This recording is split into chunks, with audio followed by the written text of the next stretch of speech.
Bienvenue, bonjour à tous. Très ravi encore une fois de vous retrouver cet après-midi pour les après-midi de la tech. Et aujourd'hui, nous avons un invité de taille, ingénieur formé à l'École centrale de Paris, plusieurs fois ayant occupé de hautes fonctions, notamment dans des multinationales comme Atos, présent ici à Dakar. Antoine Ngom nous fait l'immense honneur d'être notre invité, votre invité ce dernier jour du mois de juin 2021. Je dis bien l'immense honneur, connaissant ses fonctions avec sa reconduction ces jours-ci.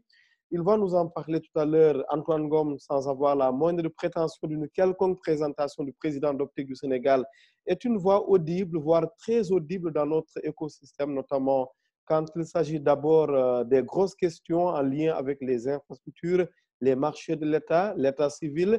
En lui faisant d'ailleurs la proposition sur ces thématiques, j'avais fait le pari d'avoir son accord et je ne suis pas déçu au final. À ces thématiques, nous ajouterons d'autres en lien avec le nouveau bureau d'optique, l'organisation des professionnels des TIC du Sénégal, le fait qu'une vice-présidence particulièrement revienne aux startups, le Conseil national du numérique, entre autres. On va y aller vite, Président, d'autant plus que nous ne manquons pas de contenu ce 30 juin 2021. Dans la seconde partie, nous donnerons la parole à nos discutants. Je pense notamment à Serine Mansourtal, qui est avec nous, ancien du monde de la FinTech, aujourd'hui spécialisé dans le bâtiment intelligent. Mika Diol, directeur général d'Outsourcing Monétique, entre autres. Mais bien évidemment, nous avons également, entre autres, doyens de l'écosystème Samba Sen, que l'on ne présente plus, ainsi que Alex Corentin, que l'on ne présente plus non plus, enseignant-chercheur à l'École supérieure polytechnique de Dakar. Merci encore une fois à tout le monde. Merci d'être au rendez-vous. Cet après-midi, donc, nous recevons le patron des patrons, Antoine Ngom. Encore une fois, merci d'avoir accepté de répondre à nos questions en un si laps de temps. Je sais que ce n'était pas très évident avec les déplacements, les allées et venues, mais vous avez sûrement compris que c'était important qu'on consacre cet après-midi de la tech à votre regard, vous-même en tant que président d'Optique. Re-bienvenue, président Antoine Ngom. Un mot peut-être d'introduction en prenant un peu de vos nouvelles à l'heure actuelle. Merci Ousmane pour ton invitation. C'est vraiment toujours un plaisir, hein, un grand plaisir. C'est avec grand plaisir que j'accepte de venir échanger avec toi dans e-tech, qui est vraiment devenu un des cadres de référence au Sénégal pour parler du digital. Toi-même, président de Réseautique, hein, tu connais les sujets importants du secteur, tu les abordes sans filtre et je peux m'attendre à des questions assez pointilleuses aujourd'hui, mais tant qu'à faire, il n'y a aucun souci. Et je sais aussi que tu as une audience de qualité. Et j'en profite pour saluer tous les internautes qui suivent donc cette émission, sans oublier de saluer les discutants que tu as énumérés tout à l'heure, qui sont des discutants de haut niveau et de grande qualité. Et c'est avec grand plaisir que je vais échanger avec eux. Sans me tromper vraiment, je peux dire que tu as, avec les membres du Réseautique, une contribution, une forte contribution en tout cas dans l'animation de l'écosystème du numérique au Sénégal. Merci beaucoup, Président. Ça rassure énormément. On vous connaît évidemment bien au fait des sujets que l'on va aborder. On reçoit non pas seulement Antoine Ngom, mais le président d'Optique, l'organisation des professionnels des TIC. Alors, je sais qu'on aura énormément de contenu avec les nombreuses prises de parole qui s'annoncent déjà. Autant mieux vaut gagner du temps très rapidement. D'abord, un mot sur le renouvellement du bureau d'Optique, l'organisation que vous dirigez. Qu'est-ce qu'on doit savoir rapidement? Je sais que l'une des innovations de taille, c'est bien sûr le fait qu'une vice-présidence revienne aux startups. Mais plus que cela, c'est quoi les innovations rapidement?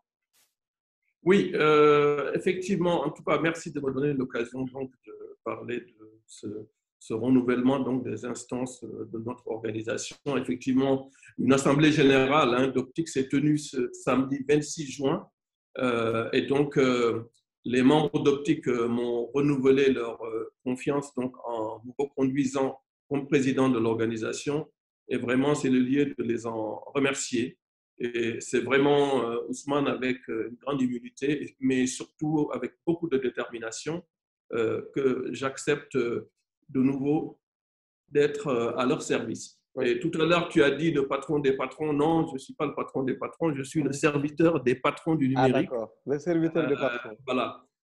Et je voulais dire aussi qu'en plus du président, cet AG a aussi été l'occasion d'élire effectivement une autre équipe, un nouveau bureau de l'organisation donc, qui va m'accompagner dans notre nouvelle tâche. Et je pense humblement, Ousmane, que nous avons Optic enregistré beaucoup d'avancées Oui, en termes de notoriété. Je crois qu'aujourd'hui, non seulement tout le monde connaît Optic, mais je veux dire, tous les acteurs, que ce soit les parties prenantes, que ce soit du public, le gouvernement, que ce soit les partenaires techniques et financiers au niveau international, eux tous aujourd'hui, quand il s'agit de parler au secteur privé du numérique, je pense qu'ils pensent à Optic et ça, c'est quand même assez important. Je pense qu'on a une notoriété et une oui, image clairement. On a aussi,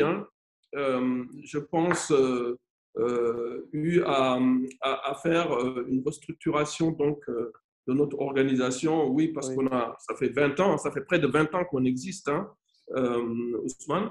Et donc, on est arrivé à maturité. On est oui. arrivé, je crois, à maturité. Et donc, il fallait, je veux dire, pour passer un nouveau cap, je veux dire quand même un peu nous Oui, réorganiser, avoir, je veux dire, des textes adaptés à nos nouvelles ambitions, oui, mais également une organisation qui va nous permettre vraiment donc d'atteindre des résultats ambitieux que l'on veut atteindre. oui, Et donc, je oui, pense que cet AG-là, aujourd'hui, qui a consacré donc une refonte de nos textes, un accent particulier, tu l'as dit, sur la les start-up. startups, Oui, parce que il y a 20 ans, cette notion de startup, ce n'était pas vraiment ce qui était ici vraiment mis en avant. mhm, Et donc, on ne s'était pas dans les textes et dans l'organisation vraiment à même de pouvoir les adresser comme il faut. Et il faut savoir reconnaître ses faiblesses. Je crois oui, que Optic aurait pu faire beaucoup plus pour les startups. Et donc, aujourd'hui, on sait, je veux dire, la place qu'occupent les startups dans l'écosystème du numérique, à la fois au Sénégal et dans le monde entier. Et donc, on a choisi effectivement de les mettre en avant. Et donc, on a un vice-président effectivement chargé des startups, d'ailleurs en la personne de Malik Diouf, que tu connais peut-être, oui. de Le l'Africa CEO de Mobile. l'Africa Mobile. Voilà. Et donc, il va avec d'autres startups qui sont dans Optic, comme Paydounia, Oui, Byfini ou autres. Ils vont en fait faire le travail important que l'organisation veut mener envers les startups. Bien entendu, comme organisation, on va chercher à nous massifier. Bien entendu, on va chercher à donner plus de responsabilités à nos membres. Bien entendu, on va chercher à mieux communiquer et vraiment à tout faire pour décupler nos actions envers oui, nos membres. Voilà donc ce que je voulais dire. En tout cas, un point important que je voulais rajouter, oui, donc, Ousmane, oui, oui, c'est que dans notre nouvelle organisation, tous les membres du bureau, en fait, ont une activité précise, s'occupent d'un sujet précis. Et donc, euh, au-delà de moi, je pense que tu pourrais inviter des membres du bureau qui s'occupent de manière plus précise de sujets oui, comme l'innovation, la technologie et les standards. Vous pourrez inviter Sambassel, donc c'est en fait le président de la commission qui s'occupe de l'innovation, des technologies et des standards. Vous pourrez inviter Mohamed Moustapha Diouf de Bamtou, qui s'occupe de la commission édition de logiciels, intégration, ingénierie. Vous pouvez inviter d'autres comme Tidan Sarr, qui s'occupe des affaires, de l'environnement des affaires, etc. Je peux en citer comme ça. Et tout à fait. donc, c'est une perche que je te tends pour te Oui, dire, il y a beaucoup de sujets sur lesquels maintenant, tu vas avoir un interlocuteur qui pourra aller en profondeur dans des sujets bien précis. Quand il s'agira d'opérateurs et de oui, télécommunications, Morchen Chirara sera là pour te répondre. Donc, voilà donc ce que je voulais dire pour commencer donc sur Optic, tout en remerciant encore les membres pour le renouvellement donc, de leur confiance, mais leur dire également qu'on a de très, très fortes ambitions. On passe le cap de la vingtaine d'années, de la maturité. Donc, je vais dire, on a beaucoup d'ambition aujourd'hui pour notre organisation. Excellent, bien noté, Président Antoine Ngom. On ne va pas revenir un peu sur la campagne en vous demandant quels sont selon vous les points forts des années Antoine Ngom. Évidemment, on va passer sur cette question. Il y a une question, par contre, de Fatou Ndoye, qui est une des spectateurs, disons-le comme ça, sur ce panel-là, et on la remercie. Elle demande un peu si vous avez pu accompagner juridiquement ces changements dans vos textes. Oui. Est-ce qu'on a pu être... Est-ce que juridiquement, vous avez apporté une touche un peu juridique? Ah oui, absolument. En fait, je l'ai dit tantôt, oui. Nous avons carrément refondu les textes qui régissent l'organisation. Que ce soit pour la gouvernance, le pilotage, le contrôle, l'éthique, etc. On a de nouveaux statuts qui ont été complètement refondus. Oui. On a un règlement intérieur complètement refondu. On a une charte éthique qui n'existait pas avant. Donc oui, les textes ont été complètement refondus. Et donc, je réponds positivement, tout à fait. Et ils peuvent être accessibles sur le site. Ils pourront être accessibles sur le site très bientôt. Question du journaliste que je suis. Mais Antoine Ngom, mais pourquoi avoir attendu 20 ans quand même pour se mettre à jour dans un secteur où presque les choses changent à la minute? Pourquoi 20 ans? 20 ans, c'est énorme. C'est un siècle. Numériquement, non? Non, c'est clair. On n'a pas tout bien fait, hein, Ousmane. Dans l'organisation, il y a des choses que nous pouvons améliorer. Et je crois que ce point-là, c'est un point effectivement sur lequel on aurait pu moderniser nos textes beaucoup plus tôt. Et donc, effectivement, je suis d'accord avec toi. On fera mieux la prochaine fois. On essaiera de bouger plus rapidement. C'est le secteur qui le demande d'ailleurs. Et d'ailleurs, effectivement, ces textes-là, on aurait pu effectivement les changer plus tôt, mais il n'est jamais trop tard pour bien faire. On vient de le réaliser. C'est quelque chose que je trouve très bien pour la suite de notre organisation.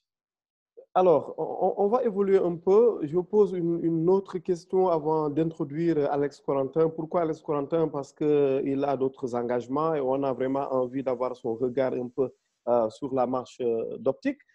Mais l'autre question qui se pose aujourd'hui, c'est évidemment en lien avec le thème, j'ai envie de dire, de la semaine au Sénégal et peut-être même ailleurs, la souveraineté numérique, avec le Sénégal qui réceptionne officiellement un nouveau centre de données du Sénégal à Diamniadio. On a beaucoup parlé de souveraineté numérique. D'abord, un regard sur la réception, l'inauguration de cette grosse infrastructure à Diamniadio. Oui, Ousmane, je crois que pour ce qui concerne cette infrastructure, je crois que je verrai d'abord cette infrastructure dans l'axe de la vision. Je crois que le président de la République a parlé de souveraineté numérique. Oui. On ne peut que se féliciter que le président de la République insiste sur ce point. On a souvent entendu la souveraineté alimentaire, la souveraineté au niveau santé, pharmaceutique, etc. Et si aujourd'hui, le président de la République, en termes de vision, effectivement, parle de souveraineté numérique, c'est quelque chose qui nous ravit. Et vraiment, je pense que, je veux dire, on ne peut qu'être content que le président de la République ait cette bonne vision-là dans le numérique. Ça, c'est d'un. Pour ce qui est de la mise en place effective de cette infrastructure, on ne peut que s'en réjouir. Effectivement, on peut se réjouir qu'il y ait une autre infrastructure de data center au Sénégal. Il y en a eu au niveau du secteur privé. Les deux opérateurs. Avec les opérateurs. Oui. Voilà, là, on a une nouvelle infrastructure donc, de data center. On ne peut que s'en réjouir. Oui. Ça, c'est clair. Maintenant, pour nous qui avons été invités par le président de la République à voir dans quelle mesure est-ce que nous pouvons utiliser cette nouvelle infrastructure, oui. Ben, nous, ce qu'on va faire, c'est qu'effectivement, on va écrire au ministère de l'économie numérique pour d'abord aller visiter le centre, le nouveau data center. Oui. En tout cas, le courrier va bientôt partir au ministère de l'économie numérique parce que nous voulons en savoir plus effectivement sur cette infrastructure. Nous voulons savoir ses caractéristiques, Oui. ses performances, toutes les dispositions qui ont été prises, mais nous voulons surtout savoir aussi quelles sont les offres qui sont faites dans le cadre de cette nouvelle infrastructure et quels sont les services qui seront disponibles, notamment les niveaux de services et de SLA qui pourraient nous être offerts. Donc, on est pragmatique au niveau du secteur privé. On salue la mise en place de cette nouvelle infrastructure. On salue la vision en matière de souveraineté numérique. Et donc, nous, secteur privé, on va répondre à l'appel en allant donc visiter ce centre. Et nous allons tout simplement nous informer sur les caractéristiques du centre de données, mais également les offres et les qualités de services qui seront présentées par donc ce nouveau centre de données. Merci, merci Président. Bien évidemment, on va approfondir un peu la question, mais comme on a l'ancêtre du numérique au Sénégal, évidemment, on ne va pas s'en priver. Il faut qu'on lui donne la parole avant qu'il ne parte sur un autre rendez-vous. Alex Corentin, vous nous entendez? Oui, je vous entends très bien. Merci beaucoup, Ousmane. Bienvenue, ancêtre, bienvenue. Et puis, un regard un peu sur ce que le président Antoine Ngom vient de dire.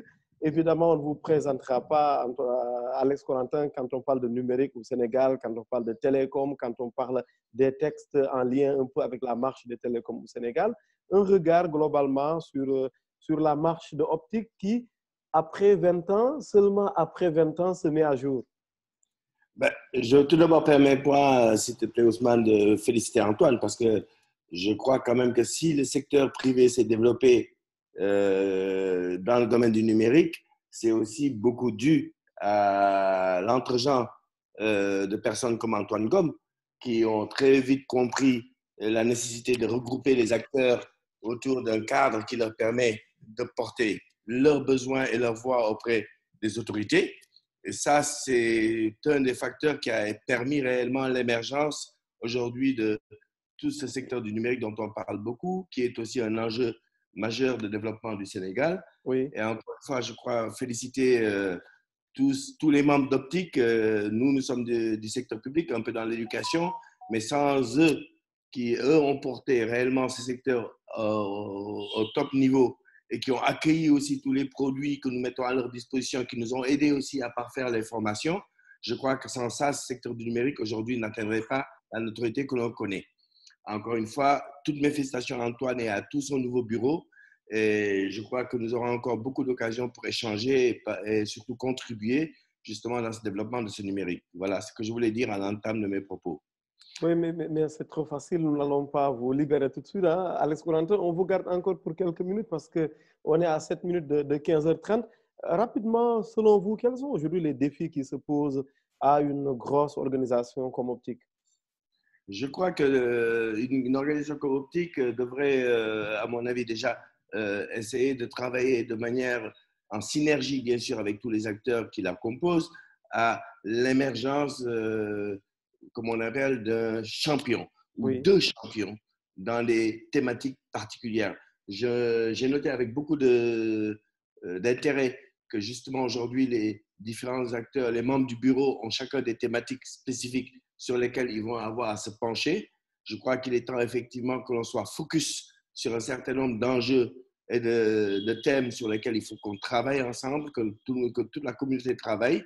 Et là, je salue vraiment cette vision qu'a eu Optic dans la refonte de ces textes en mettant en place justement ces différentes thématiques.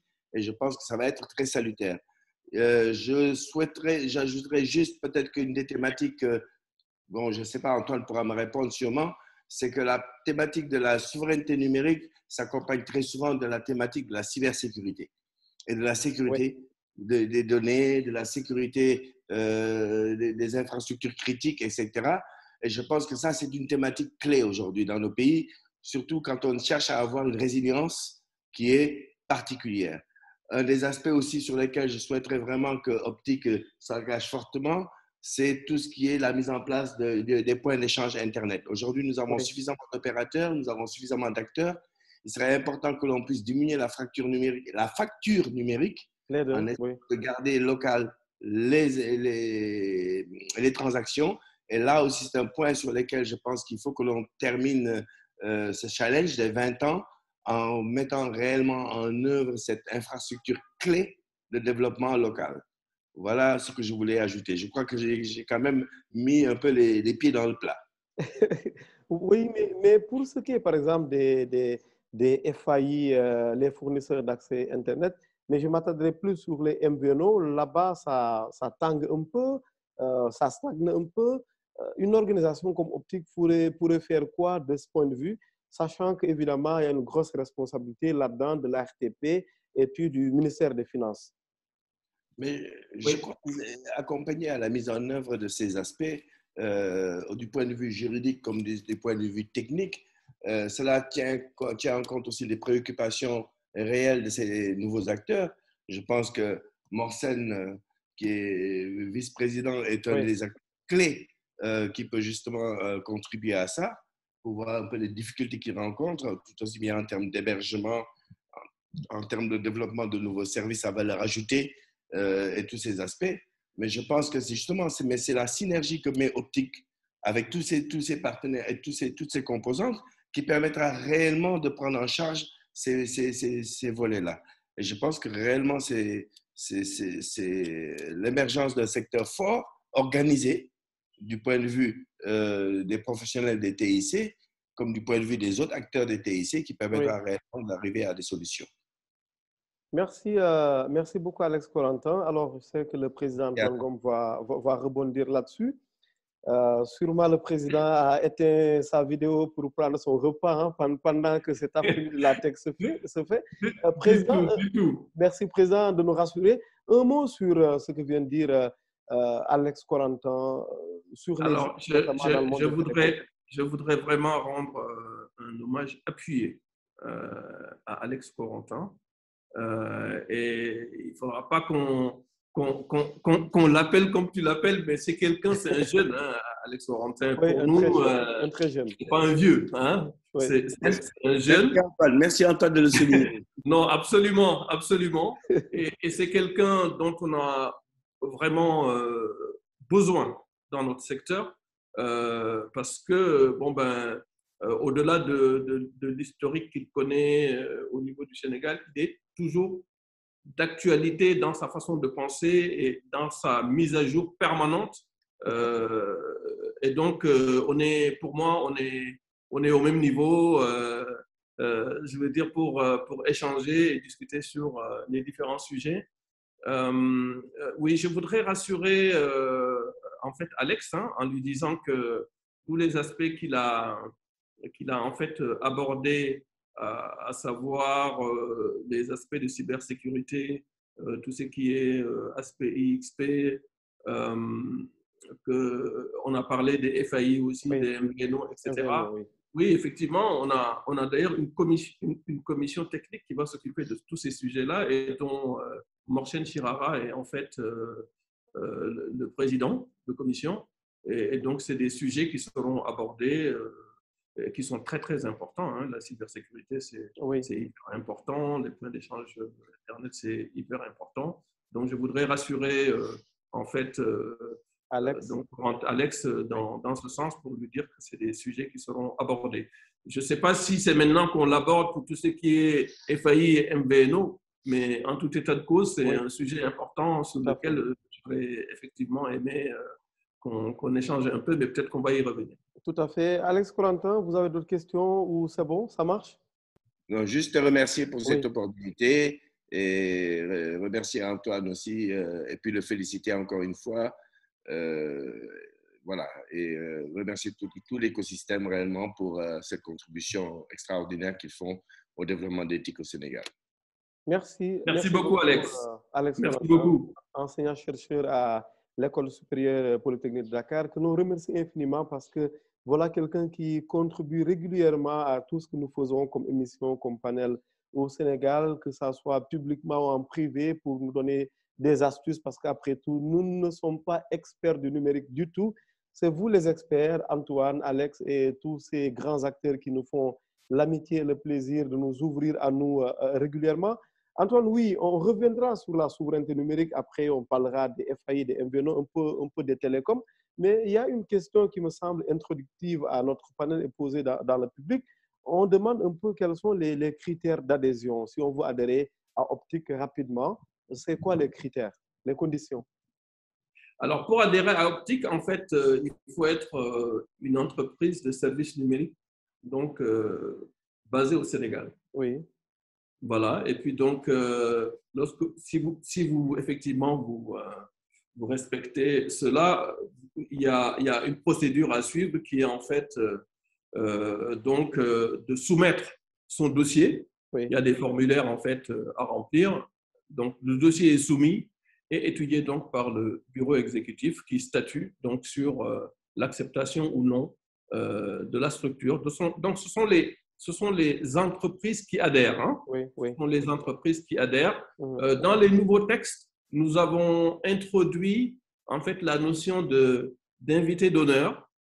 Donc, c'est des personnalités reconnues du secteur pour les actions qu'ils font pour le secteur. Et quelqu'un comme Alex, c'est un très, très bon candidat d'invité d'honneur de notre organisation. Et je vois bien une liste de personnalités comme lui qu'on aimerait bien coopter donc comme invité d'honneur dans Optic. Mais sinon, si vous êtes une entreprise de services numériques, le process est assez simple sur les formulaires qu'il y a à remplir. Et puis, bien entendu, la cotisation à payer pour chaque entreprise. Mais justement, est-ce que ce n'est pas trop cher pour décourager les jeunes acteurs? Parce que les questions en relation avec les conditions, elles nous arrivent souvent de jeunes acteurs. Est-ce que la cotisation ne risque pas de freiner un peu leur élan, sans pour autant être plus indiscret que ça? Oui, en fait, c'est une excellente question. Hein. Et d'ailleurs, en fait, on a eu justement à accorder des conditions spécifiques pour certaines catégories d'entreprises. Et donc, toutes les entreprises, effectivement, ne sont pas à la même enseigne. Sonatel ne va pas cotiser le même montant qu'une start-up qui vient d'intégrer Optic. Donc, il y a un barème qui tient compte des tailles des structures. C'est excellent. Ça, c'est une très bonne nouvelle parce que les jeunes acteurs sont évidemment particulièrement intéressés. Et je suis persuadé que le nouveau vice-président qui est Malik Diouf, en charge des startups, va tout faire pour que les conditionnalités d'accès des startups à Optic soient plus qu'allégées. Tout à fait. D'autant plus que maintenant, les startups tiennent une des vice-présidences d'Optic. Alors, on évolue un peu, mais on retourne un peu sur la souveraineté numérique. Antoine Ngom, on ne peut pas ne pas parler de cette thématique. D'aucuns ont estimé que la Chine était trop impliquée dans le projet et que par conséquent, ça compromettrait un peu ce gros objectif affiché par Dakar d'être numériquement souverain. Vous pensez que c'est un débat important? Le débat qui est important, Ousmane, oui. C'est que quand on lance une réforme ou un projet qu'on juge structurant ou très important pour le pays, qu'on mène le projet de façon inclusive, de manière participative avec les différentes parties prenantes. Et donc, je veux dire, un projet comme effectivement le parc des technologies numériques, c'est un projet qui vraiment a été mené dans cet esprit-là.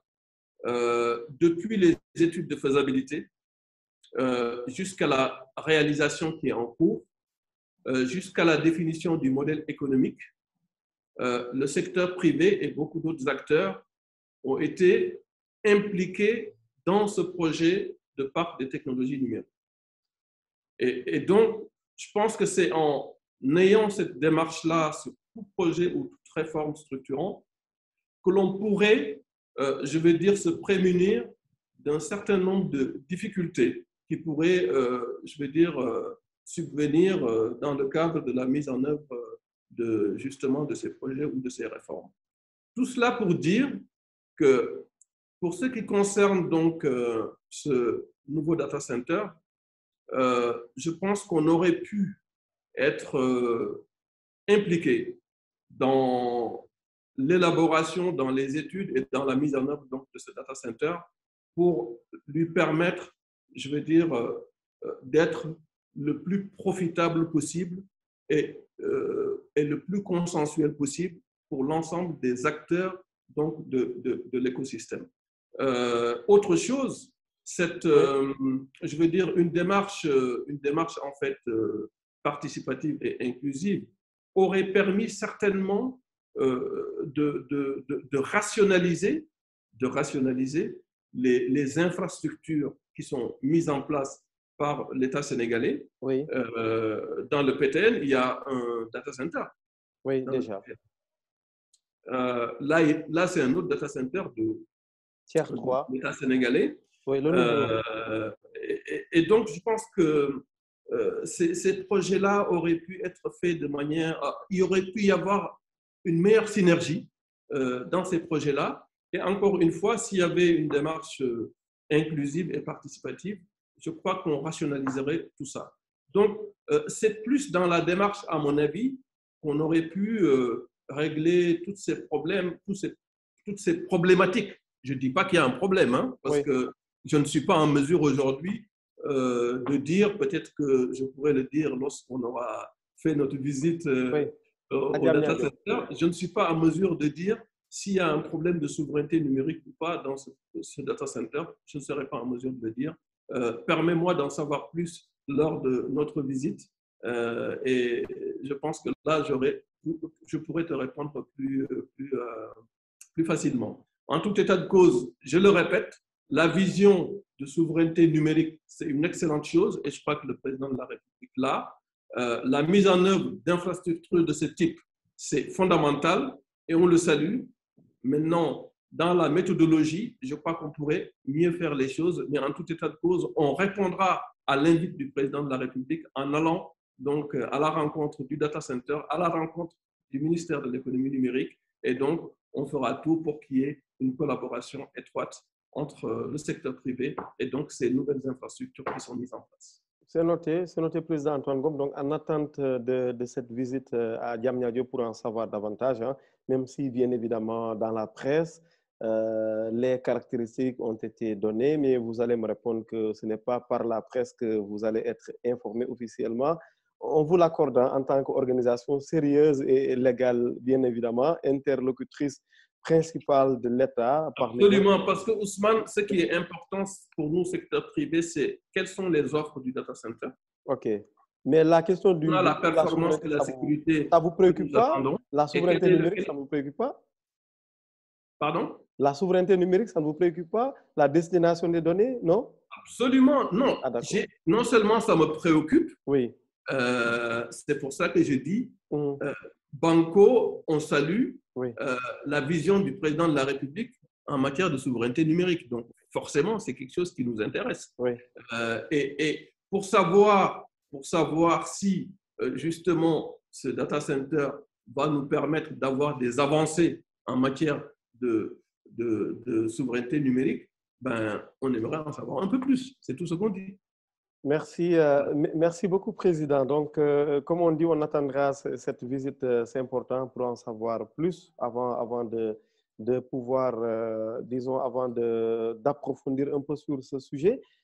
On va prendre une contribution d'un de nos discutants. Je salue parmi nous la présence parmi nous de Mountaga Cissé, que je ne vous présente pas non plus, hein, Président. Mountaga qui va prendre la parole tout à l'heure, parce que lui veut se libérer avant 16 heures, donc on en tient compte. Mika Diol, du monde des banques, a une question et on comprend très bien que la souveraineté numérique lui parle particulièrement. Mika? Oui, bonjour Ousmane, bonjour Monsieur No, vous m'entendez? On vous entend très bien. Si vous faites monter un peu le volume. Ok, d'accord, c'est mieux comme ça?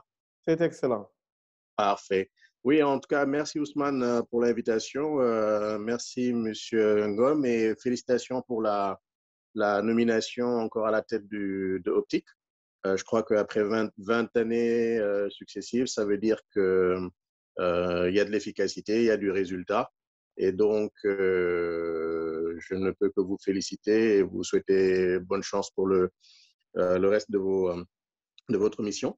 En fait, effectivement, moi, c'était juste pour rebondir par rapport à la question de Ousmane. Oui, On est tous dans le même contexte, bien sûr, et je suis heureux de constater, de voir que maintenant, chez Optique, il y a un siège, si je puis dire, pour les startups, et que donc, on a la possibilité, via une personne qui qui a les mêmes problématiques que nous, en tout cas qui parle notre langage, oui, de pouvoir porter nos problématiques également lors des assemblées de l'optique.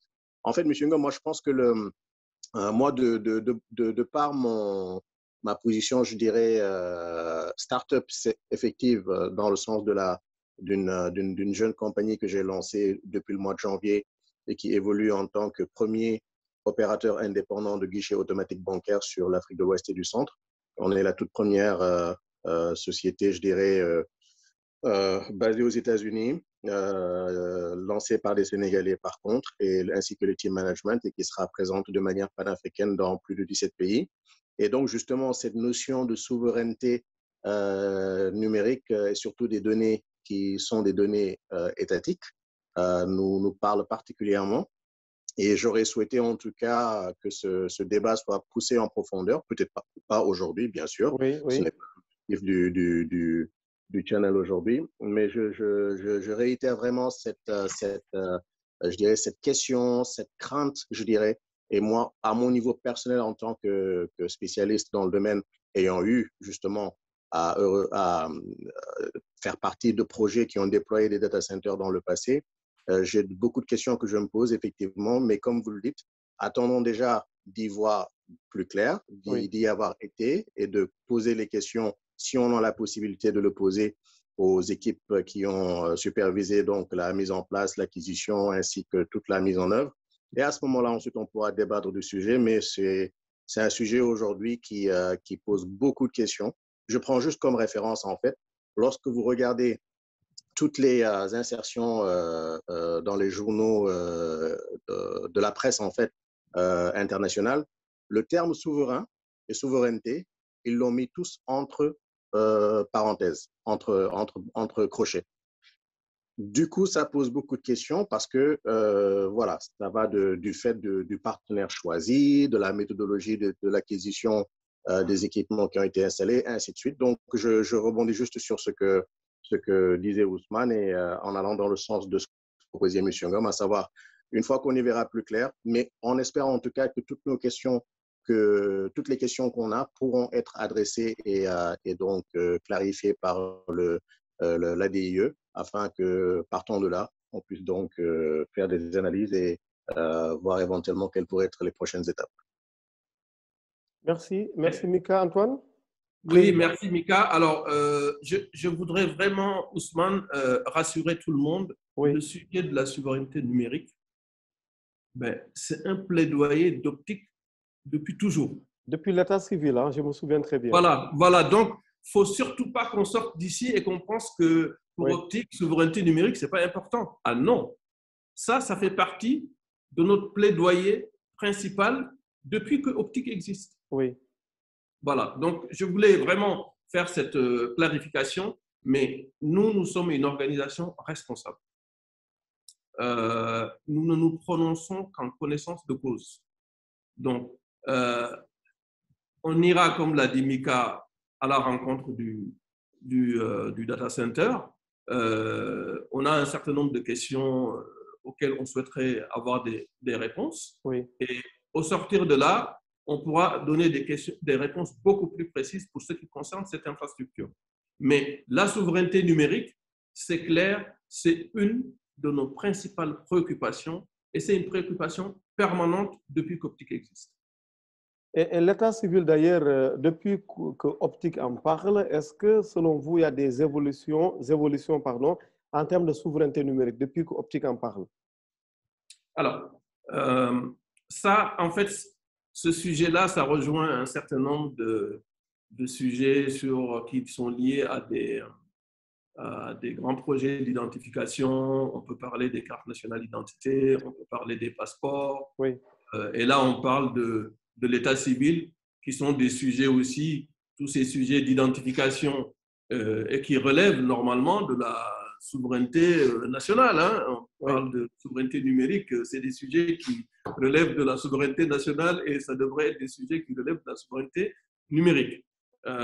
Et pourtant, jusqu'à présent, et on s'en est plaint, jusqu'à présent, je veux dire, ce sont des projets qui n'ont pas été réalisés par des entreprises sénégalaises, donc qui ont été toujours réalisés par des entreprises étrangères. Et c'est quelque chose qu'on a toujours, en fait, on s'est toujours battu sur ces sujets de souveraineté nationale, tout simplement parce que j'ai l'habitude de le dire, le numérique, c'est un des rares secteurs où on est en capacité à réaliser tous les projets que vous pouvez imaginer, Ousmane. Tous les projets numériques que vous pouvez imaginer, l'expertise existe ici au Sénégal pour les mettre en œuvre. Sauf sur les data centers, ou bien? Non, c'est-à-dire, j'y reviens. J'y reviens. Quel que soit le projet que vous pouvez prendre aujourd'hui dans le numérique, il est possible de prendre une entreprise ou un consortium d'entreprises sénégalaises qui lead le projet. Ça ne veut pas dire qu'ils vont tout faire dans le projet. Et d'ailleurs, partout dans le monde, se réalisent des projets numériques sur d'autres secteurs de haut niveau où le leadership est donné aux entreprises nationales, mais où ces entreprises nationales peuvent travailler avec des partenaires. Le data center, que ce soit le data center, que ce soit l'état civil, que ce soit au niveau du, comment dirais-je, les cartes nationales d'identité, des passeports, etc. Tous ces grands projets peuvent être leadés par des entreprises sénégalaises, quitte à elles, sur certains sujets précis, de prendre attache avec des partenaires pour mettre en œuvre les projets. Mais il n'y a pas un seul projet aujourd'hui dans le domaine du numérique que les entreprises du Sénégal ne peuvent pas mettre en œuvre en se mettant ensemble dans des consortiums. Et là, vraiment, c'est pour ça qu'on ne comprend pas. C'est pour ça qu'on ne comprend pas et qu'on n'a jamais compris pourquoi les cartes nationales d'identité, pourquoi l'état civil, pourquoi en fait les passeports. C'est des projets où c'est évident que ce sont des entreprises sénégalaises qui doivent les mettre en œuvre. Ça, c'est quelque chose qu'on ne comprend pas. Je veux dire, réaliser des documents sécurisés, ce n'est pas la mer à boire pour nos entreprises. Et donc, Ousmane, moi, je le répète ici, les cartes nationales d'identité, je crois qu'on a eu une prolongation du contrat avec le fournisseur étranger de 2 ans. Les passeports, c'est toujours donc entre les mains de fournisseurs effectivement étrangers. L'état civil, aujourd'hui, il y a l'Union européenne qui a mis une subvention de 17 millions d'euros sur la table. Et donc, il y a un projet en cours où Civipol et Enabel, donc le belge Enabel et le français Civipol, donc accompagnent comme une assistance maîtrise d'ouvrage, une assistance technique, donc l'État sénégalais, donc dans la mise en œuvre de ce projet. Mais nous, secteur privé, nous espérons, en tout état de cause, on se positionnera fortement là-dessus, que sur la partie plateforme, sur la partie implémentation, nous jouerons les premiers rôles pour ce qui concerne l'état civil. Je crois que c'est un projet qui ne doit pas échapper au secteur privé sénégalais, qui a l'expertise pour pouvoir les mettre en œuvre. Merci, merci Président, pour votre ouverture déjà sur ces sujets majeurs, l'état civil, les marchés de l'État, la souveraineté numérique. Un peu plus tard, on va parler du coronavirus qui a fortement impacté nos entreprises au Sénégal, l'accompagnement ou les promesses d'accompagnement de l'État. C'est la prudence journalistique un peu me concernant. Mais j'aimerais, avant d'aller plus loin, qu'on donne la parole à Muntaga Cissé, blogueur, entrepreneur digital au Sénégal, spécialiste des télécoms. Muntaga? Oui, Ousmane, bonjour. Bonjour Muntaga, bienvenue. Bonjour Muntaga. Merci Ousmane, bonjour Antoine, bonjour à tous et à tous. Ousmane, merci déjà d'avoir pensé à moi pour prendre la parole dans cette émission avec ton illustre invité, Antoine Dom, que je suis depuis plus d'une dizaine d'années maintenant. Et je vous félicite déjà, Antoine, de votre pour la réélection. Oui. Voilà, à la tête de Optic. Déjà, je vois avec un œil extérieur tout ce qu'Optic fait, surtout comme plaidoyer, vous venez tout à l'heure de le rappeler, ce que vous avez fait. Et d'ailleurs, sur ça, j'ai quelques questions. Je me rappelle, il y a quelques années, ça doit faire 4 ou 5 ans maintenant, vous aviez convié la presse au siège de Optic pour justement parler de la position des entreprises membres et aussi des entreprises non membres, mais qui sont quand même sénégalaises, qui évoluent dans le secteur, de leur non-accès à la commande publique. Vous avez tout à l'heure dit qu'il y a pas mal de projets phares du gouvernement sénégalais, les cartes nationales d'identité, les passeports, la dématérialisation des cartes civiles, etc. Et jusqu'à présent, on ne voit pas des entreprises sénégalaises qui sont libres dans le projet. Peut-être parfois c'est des sous-traitants, alors que ces mêmes entreprises peuvent offrir la même chose, soit au Sénégal ou même dans la sous-région. Ce plaidoyer que vous menez depuis plusieurs années maintenant, est-ce qu'il a porté ses fruits ou non? Est-ce qu'aujourd'hui, vous avez eu une oreille attentive de la part de l'État? Moi, je pense que non, vu les résultats à quel niveau, à votre niveau. Est-ce que des choses ont été menées en même temps pour que vous soyez justement impliqués là-dessus? La seconde question, c'est surtout, bon, vous avez parlé de BT Santé. Quel regard avez-vous sur le fait qu'on a l'impression que l'État du Sénégal se met en concurrence face aux entreprises privées? Si on donne l'exemple du BT Santé, qui est une bonne chose, si on y met les données de l'État, les données des citoyens sénégalais, mais quand on entend le discours de l'État, on parle par exemple de vente de surcapacité, comme ce qu'on est en train de vivre aujourd'hui avec la fibre optique. Les 5000 km de la fibre optique de l'ADIE sont sous-utilisés et que du coup, pendant qu'on parle de mutualisation des infrastructures, l'État investit sur des choses qui existent déjà. Le BT Santé, ce n'est pas je dirais, ce n'est pas quelque chose qui en manque parce que vous savez, on a le BT de deux opérateurs sur trois, donc Orange et Free en ont un. On a voilà, des entreprises privées qui ont, je dirais, des milliers de santé. Je pense au système Startup, au système de PL2000.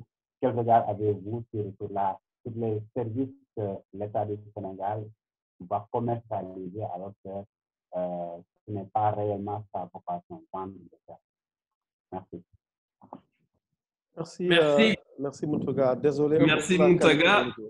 Muntaga, très avisé de la situation donc, du secteur du numérique. Je le salue. Alors, je ne sais pas s'il est actuellement à Barcelone ou pas. Je vois une photo derrière. Je ne sais pas si c'est le Mobile World Congress ou pas. C'était le CES de Las Vegas. Je ne suis pas à Barcelone. Ça, c'est à Las Vegas. Ok. Non, c'était pour... j'ai fait cette allusion-là pour saluer les acteurs du secteur privé et public sénégalais qui sont actuellement donc, à Barcelone. Je leur passe un bonjour. Je sais que côté start-up, par exemple, il y a l'Africa Mobile qui est sur place là-bas.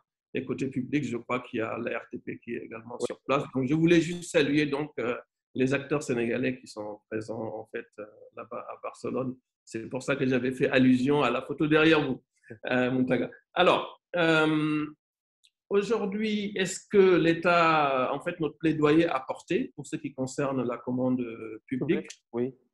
Alors, moi, ce que je voudrais dire, Ousmane et Muntaga, c'est que je crois que l'un des résultats les plus importants, il y a deux résultats importants, je pense, qu'on peut citer.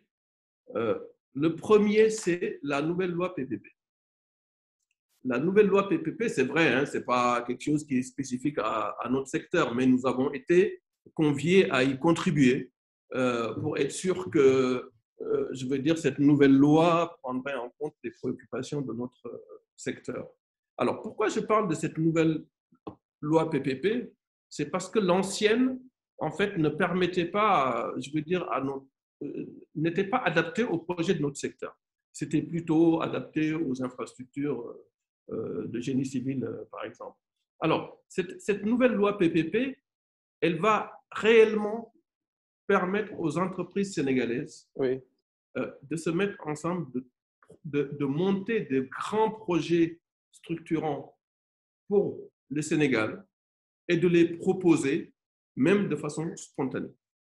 Et même d'être accompagné par, je veux dire, une nouvelle entité qui va être mise en place qui aidera à la création des projets. Donc, pour moi, c'est quelque chose de très, très important qu'on a obtenu. C'est-à-dire avoir la possibilité aujourd'hui pour des entreprises sénégalaises de se mettre ensemble en consortium, de construire un projet, d'accord, proposé à l'État du Sénégal qui va l'étudier et qui va permettre justement à ces entreprises-là de dérouler sur un grand projet structurant. Ça, c'est quand même quelque chose de très, très important qu'on n'a pas eu jusqu'à présent. Oui. Et je pense que parfois aussi, il faut qu'on sache balayer devant en fait, nos entreprises, qu'on sache qu'on doit se bouger aussi, qu'on ne doit pas tout attendre de l'État. Oui. L'État, sur cette loi-là, a mis en place un environnement qui nous permette de monter des projets et les proposer. Ben, je dis, la balle est quand même dans notre camp aussi. Nos entreprises doivent se remuer, se mettre ensemble, monter des projets et les présenter. La nouvelle loi PPP permet de le faire. Donc ça, c'est quelque chose, je crois que c'est un acquis important. Encore une fois, je le répète, ce n'est pas uniquement un acquis pour le secteur du numérique, mais nous y avons beaucoup contribué parce que le ministère de l'économie a été très inclusif dans l'élaboration de cette nouvelle loi. Et donc, je crois qu'aujourd'hui, nous avons toutes nos chances pour pouvoir prendre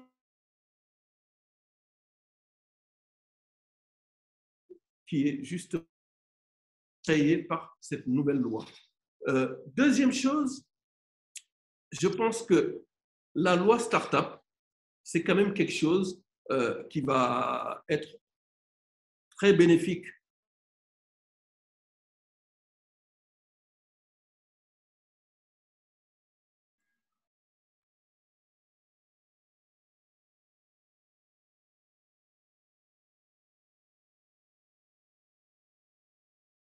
public. Donc, je crois qu'il y a eu des avancées. Hein.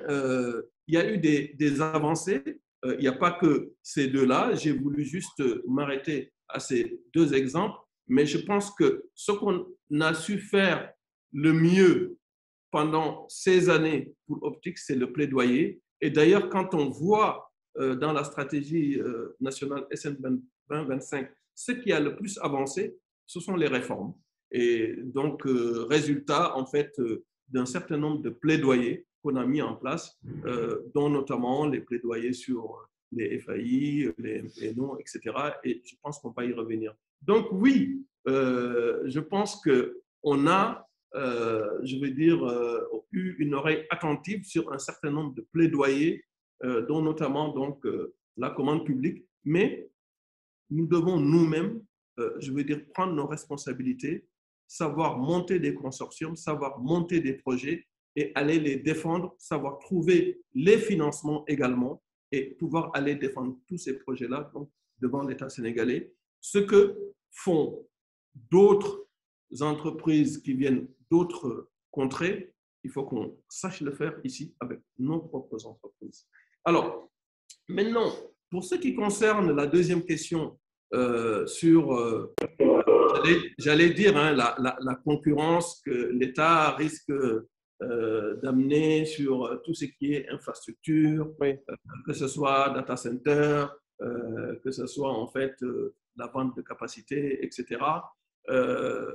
Moi, ce que je dis, c'est que ce qui est important, c'est qu'on ait un environnement avec une concurrence saine.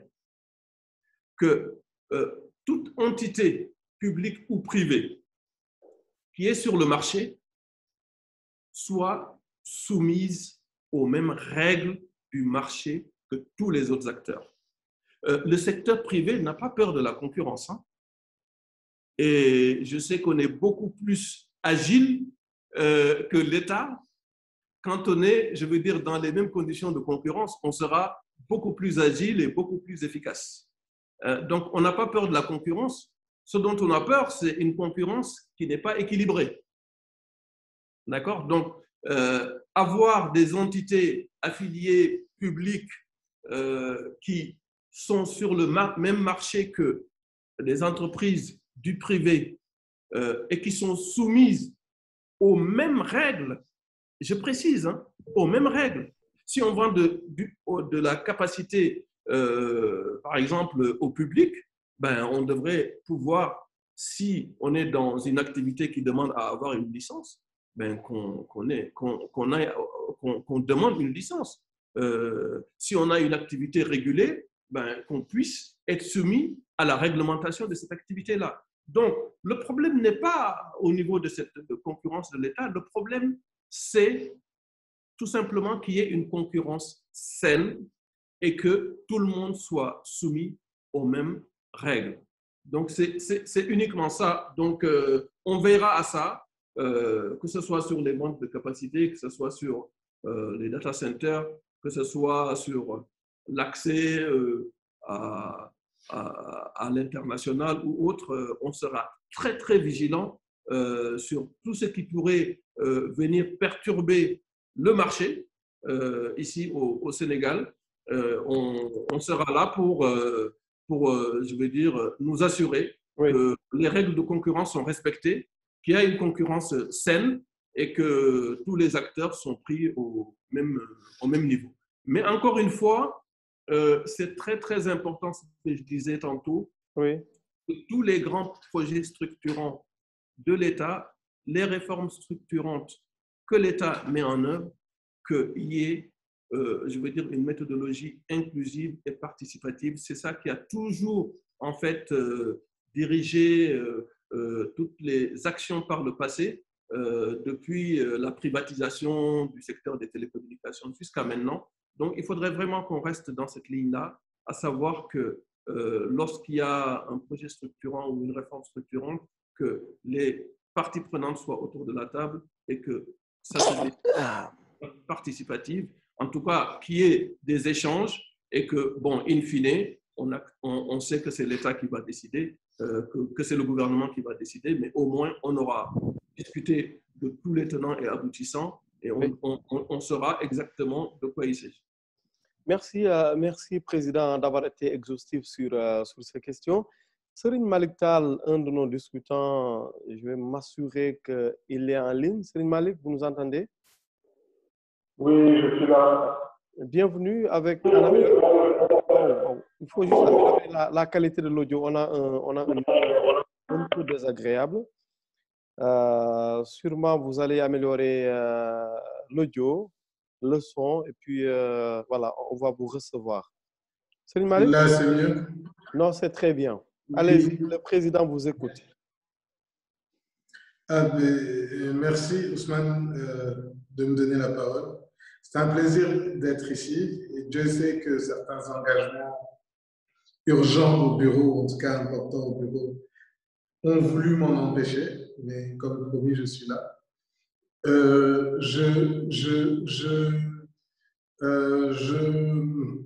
voudrais d'abord commencer par féliciter à la suite des autres intervenants, le président Antoine Gomme, le féliciter pour sa nomination, le féliciter pour le travail fait, le féliciter pour les 20 ans.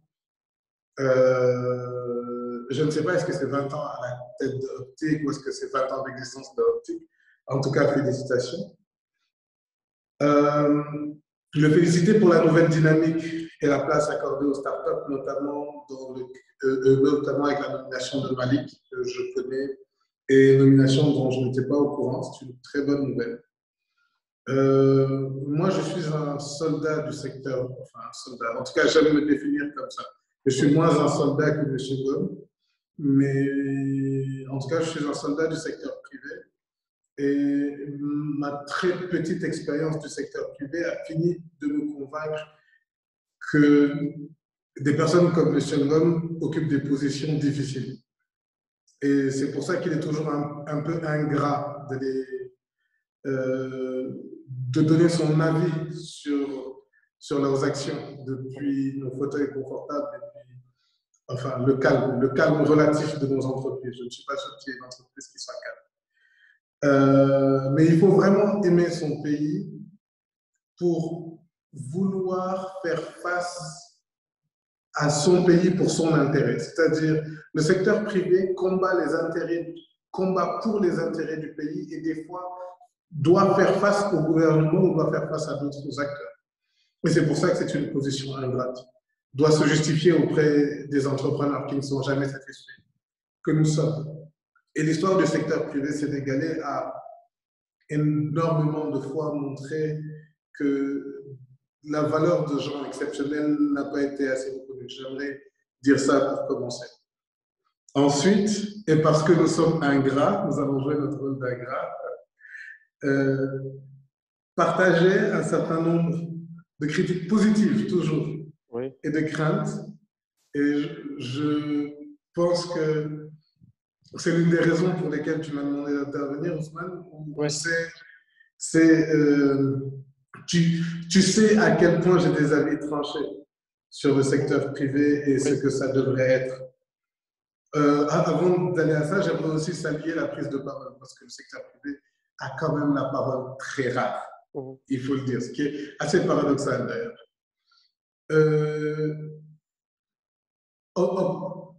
Moi, j'ai commencé à entreprendre dans le numérique au Sénégal il y a 10 ans. J'ai bénéficié de tous les jalons que M. Gomme et les personnes avec qui il a cheminé ont posé. Effectivement, que ce soit dans l'investissement des startups, que ce soit dans l'accompagnement des entreprises qui sont aujourd'hui plus des startups parce que je suis sorti un peu de l'écosystème. La première chose que j'aimerais remarquer, c'est malgré tous les efforts faits, une faiblesse majeure de l'écosystème d'accompagnement.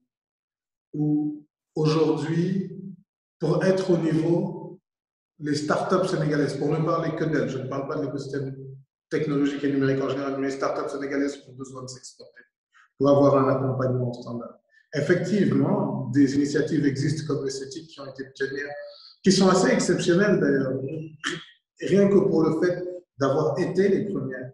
Oui.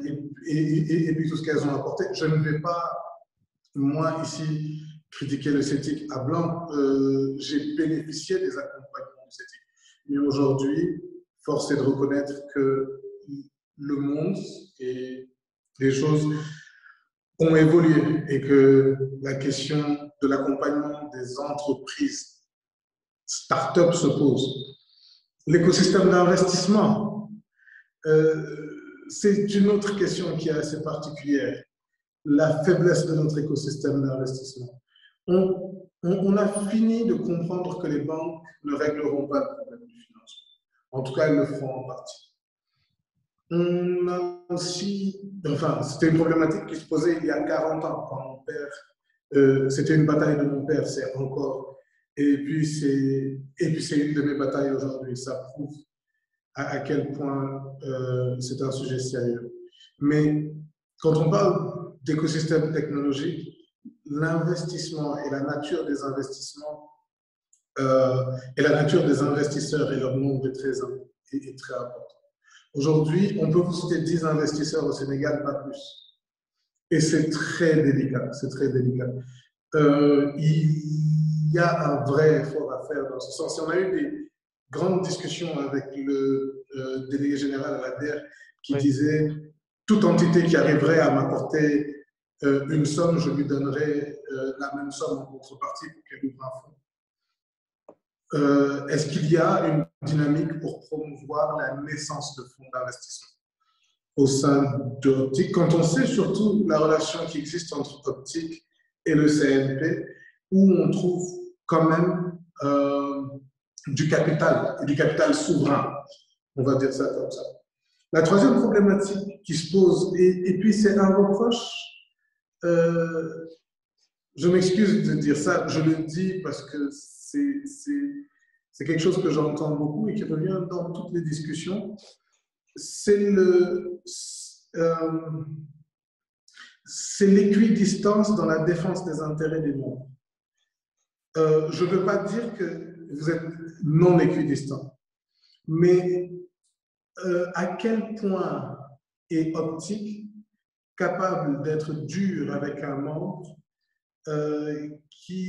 dont les pratiques peuvent être considérées par certains autres membres ou d'autres membres de l'écosystème hors de Optic comme néfastes.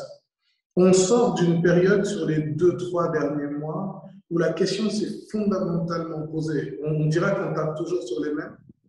C'est fondamentalement posé sur la Sonatel, sur l'ouverture de ses API, sur l'accès à la distribution du crédit pour les startups fintech, sur etc., etc., etc. Et ce n'est qu'un exemple qu'on donne. Et je ne l'ai jamais entendu dire à haute voix, mais je l'entends dire en bas. Et j'aimerais poser la question directement, et je pense que M. Gomes sera très à l'aise pour répondre. Comment est-ce que vous gérez aujourd'hui les intérêts antagonistes de l'écosystème, de certains de vos membres et de l'intérêt du pays? Une fois qu'on a fini de dire, et puis je l'ai dit au début, qu'il n'y a que par amour pour son pays qu'on se met dans des positions aussi difficiles que la vôtre.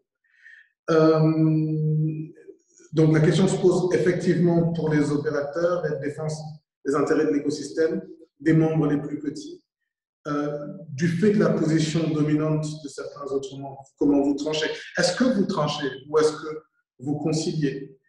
Oui. La dernière chose, et pour ne pas être trop long, c'est les organisations patronales, il en existe un certain nombre au Sénégal, ont chacune leur spécificité et sont issues d'une histoire, notre histoire économique, l'histoire de nos organisations patronales. Celle-ci est faite de jalons importants, comme de jalons importants et de grands combats, menés par des hommes grands aussi.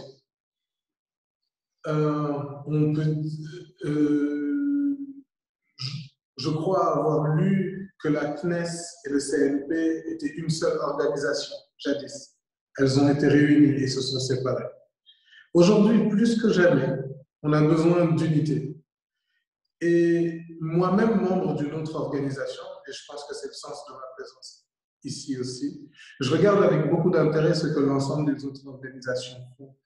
Et avec aussi beaucoup d'envie de nous voir parler d'une même voix et agir dans le même sens pour avoir plus de force en face de nos gouvernants.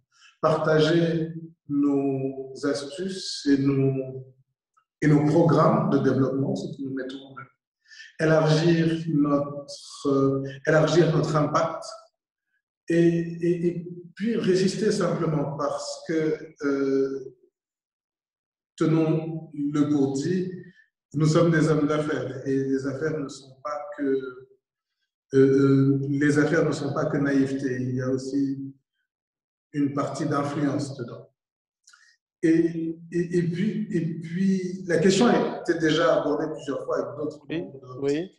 Mais la question de l'unité, de l'ensemble, pas de l'unité fonctionnelle, mais la question du cadre de concertation de l'ensemble des organisations patronales est une question qui me semble extrêmement importante. J'ai beaucoup parlé, j'espère ne pas avoir dit trop de sottises. Et je vous remercie encore une fois de m'avoir donné la parole, Ousmane. Merci. Et félicitations à M. Gomes. Merci. Merci encore une fois à Malick Tall pour sa contribution. Président? Oui, Serigne a fait une excellente contribution et je peux te dire, Serigne, que c'est pas du tout choquant, hein. Les positions et les questions que tu as développées ne me choquent pas du tout. Donc, vraiment, sois à l'aise par rapport à ça. Et moi, je trouve que c'est même très, très bien, hein, les différents points, et pertinent d'ailleurs, les différents points qui ont été développé, hein. Alors, l'environnement d'accompagnement, surtout des startups, tu le sais, hein, ça a beaucoup évolué. Il faut dire quand même que, je veux dire, il y a quand même beaucoup d'avancées depuis qu'on a créé le premier incubateur qui est CETIC Dakar il y a 10 ans. Oui. Beaucoup d'eau a coulé sous les ponts.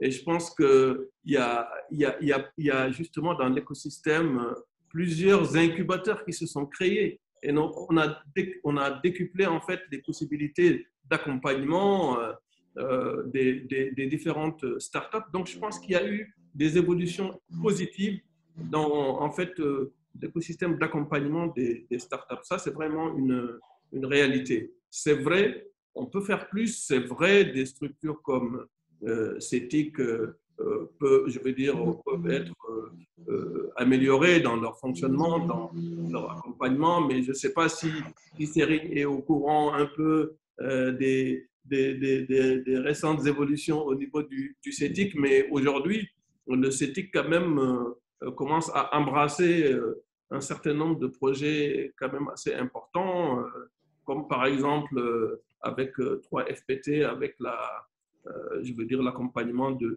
1000 jeunes en un an. Et donc, c'est, je crois, des projets importants qui sont menés par le CETIC. Et je crois qu'il y a d'autres incubateurs qui sont là également, qui font du bon travail, qui sont accompagnés aussi par des structures d'appui. Mais je suis d'accord avec toi, on peut encore faire mieux. Et je crois qu'on a tellement de foisonnement de start-up qu'on devrait effectivement renforcer l'écosystème d'incubation ici au Sénégal. Alors, en deuxième point, oui. Serigne a parlé en fait d'investissement alternatif, d'investissement, de financement alternatif. C'est comme si Serigne était au courant de ce qu'on faisait au niveau, ce qui se tramait au niveau d'Optic. Hein. Parce on est en train de monter avec WAC Advisor, que beaucoup de vous connaissent, qui ont monté de grands projets ici au Sénégal, financés à plusieurs centaines de milliards. Et donc, on est en train de monter un projet qu'on appelle Dakar Tech Investment Hub, justement, qui va être un instrument qui va en fait travailler avec les investisseurs du patronat. Donc, c'est en fait un lieu où les entrepreneurs du numérique, que ce soit start-up ou PME du numérique, pourront venir présenter leurs projets et trouver des investisseurs au sein du patronat. Et je peux vous dire qu'il y en a beaucoup qui cherchent à investir dans des projets aussi séduisants que des projets numériques qu'on voit régulièrement passer. Et donc, ce projet-là est en train d'être bouclé, hein, Serigne. Et donc, très bientôt, on espère qu'à l'occasion du CIPEN Online de septembre, les 23 et 24. On y reviendra d'ailleurs. Voilà, on sera en mesure de présenter déjà les avancées dans le cadre de ce Dakar Tech Investment Hub. Donc oui, je suis d'accord, c'est quelque chose qui a été identifié, bien qu'on ait eu, on ait des instruments comme la DER, hein, faut le rappeler quand même, la DER fait beaucoup pour les startups du numérique en termes de financement, il faut le dire, et je tiens à saluer Papsar ici pour le travail qu'il fait donc, dans l'accompagnement et le financement des entreprises du numérique, notamment des startups.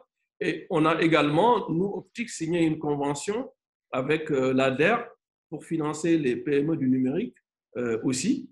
Et que, je veux dire, cette convention a donné lieu au financement de la quasi-totalité des projets qui ont été présentés donc à l'ADER. Et donc ça, c'est quelque chose qu'il faut saluer. Mais à côté de ces instruments d'appui et de financement, effectivement, Optic a ses propres initiatives comme le Dakar Tech Hub Investment Club. Merci, merci Président. Merci Serigne. On va avancer. Alors, il y a d'autres sujets bon, on n'aura pas forcément l'occasion d'aborder sur l'unification du secteur privé, etc. Je pense que c'est moins l'unification des patronats que la vision commune qui est importante et le fait qu'on soit aligné sur les sujets importants. Je crois que dans tous les pays au monde presque, il n'y a pas qu'un seul patronat, il y a plusieurs patronats, mais ça n'empêche pas les patronats d'être efficaces et de pouvoir travailler surtout ensemble. Merci, merci Président, merci Serigne Malick. Avant d'avancer, parce qu'il nous reste de toute façon quelques minutes, moins de 10 minutes maintenant, j'aimerais, Président, que vous répondiez aux questions de Diabel Ndao. Diabel Ndao, évidemment, qu'on connaît très bien dans l'écosystème et que je remercie infiniment pour son attention et sa fidélité aux après-midi de la tech. Voici ces questions, Président. Comment analyser le fait que l'État, bien que conscient de l'existence d'une expertise locale forte, continue quand même à confier des projets stratégiques, notamment ceux relatifs avec les guillemets à la souveraineté à des structures étrangères? Est-ce par manque de confiance? Est-ce lié à la difficulté de nos entreprises à travailler ensemble pour gérer de gros projets structurants? Bon, comme je l'ai dit, en fait, jusqu'à présent, je veux dire, la loi qui aurait permis certainement au secteur privé de faire des propositions de projets avec des consortiums, etc., la loi PPP, n'était pas adaptée à notre secteur, donc on ne pouvait pas faire de propositions concrètement dans ce sens. Mais il faut dire que cette nouvelle loi-là, honnêtement, ça va nous permettre, je crois, de battre en brèche cette assertion donc, et cette problématique donc, qu'on a souligné et sur laquelle Diabel est revenu. Oui, je pense qu'on a commencé déjà à le faire. Oui. Le secteur privé sénégalais a commencé à se regrouper en consortium, a commencé à discuter avec un certain nombre d'administrations et de départements ministériels pour bien maîtriser et connaître les projets en amont, les monter dans le cadre de la nouvelle loi et les proposer donc à l'État sénégalais. Et je crois que ça va permettre vraiment de régler en bonne partie donc cette problématique. Mais ce qu'il faut savoir aussi, c'est que, bon, c'est vrai, jusqu'à présent, peut-être l'État sénégalais a reçu soit des subventions, bon, un État sénégalais qui reçoit 7 millions de subventions de l'Union européenne qui lui dit, voilà, il y a 17 millions sur la table, bon, ben, on va vous accompagner à digitalité, l'état civil, ben, l'État sénégalais accepte tout de suite volontiers, mais je crois que ce soit les dons, les subventions ou les financements, l'État sénégalais doit toujours faire en sorte que dans la mise en œuvre de ces projets-là, qu'on ne lui impose pas qui doit faire quoi. Vous voulez faire un don, faire une subvention à l'État sénégalais, mais faites-le, mais ne dites pas au Sénégal comment est-ce qu'il va utiliser, quels acteurs, quels prestataires il doit utiliser pour mettre en œuvre ces projets. Vous financez, même si vous financez, vous prêtez des fonds à l'État sénégalais, ben, ne l'imposez pas. En tout cas, l'État ne doit pas accepter sur des financements, sur des prêts qu'on lui impose la façon de faire. Il ne doit pas accepter qu'on mette des conditionnalités qui excluent nos entreprises locales. Donc, je crois qu'au fur et à mesure qu'on va avancer, nos plaidoyers pour que l'État sénégalais puisse, je veux dire, mettre en place des conditionnalités sur ces subventions et ces financements qui n'excluent pas les entreprises locales ou qui facilitent en fait le contenu local. De plus en plus, je crois que c'est quelque chose qui va se faire. Et encore une fois, la balle est aussi dans notre camp. Il faut qu'on sache s'organiser pour monter des projets, y compris sur le volet financier, et venir les présenter. La nouvelle loi PPP nous le permet. Merci, merci Président. On va finir par l'impact positif ou pas, hein, parce qu'il n'est pas que négatif, hein, n'est-ce pas, du coronavirus sur nos entreprises de la tech au Sénégal. On va également parler du CPN qui arrive fin septembre. Mais avant, j'aimerais, et je le remercie déjà pour sa compréhension, qu'on puisse donner la parole à Samba Sen, évidemment, qu'on ne présente plus. Samba? Oui, Ousmane. Bienvenue. Merci, Ousmane. Bonjour, Samba. Bonjour, Antoine. C'est entre deux serrères, donc le peul se fasse. Et vous laisse parler. Voilà. Exactement. Hein. Voilà. Mais entre un qui aime beaucoup le riz et l'autre qui n'en mange pas. N'est-ce pas, Antoine? Tout à fait, tout à fait. Tout à fait. Merci, Ousmane. Je voudrais de nouveau féliciter Antoine pour sa reconduction et reconnaître avec tout le monde que Optic, qui a, je pense maintenant, 18 ans d'âge, a beaucoup fait pour le secteur et a beaucoup compté dans ce secteur-là, ce qui lui vaut la place qu'elle a actuellement. Mais évidemment, ce que je crois, c'est que ce qui reste à faire est encore plus important. Il y a beaucoup de défis qui nous attendent et on en a parlé tout le long de cet après-midi-là. Oui. Et c'est ça qui, je pense, est le plus important. Antoine en a parlé et je pense qu'on aura l'occasion, quand on fera notre feuille de route en tant que nouveau bureau d'Optic, d'en reparler. Donc, le plus important, c'est ce qui est à venir. C'est juste le message que je voudrais donner concernant Optic.